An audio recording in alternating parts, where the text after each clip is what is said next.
Ετοιμάζει να χάσει σκουλίκι. Ο πατέρας μου είναι αστυνομικός. Ο πατέρας μου ψηλότερος από τον πατέρα σου. Φερφτάκι. Α, το πιστεύω πως θα φτάσω. Θα είσαι τόσο άσχημα. Θα κερδίσω τόσο άσχημα. Έχουμε να δούμε καλά.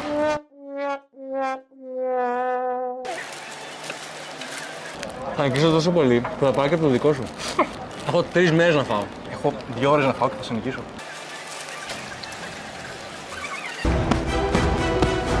Δεν φωνίζεις τελικά, έτσι δεν είναι?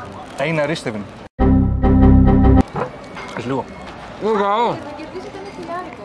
Πόσο? Να είσαι. Το δικό μου δεν χωράει στο δικό σου κολυμπάει. Ετοιμάζει να νιώσεις τον επιβίντερα.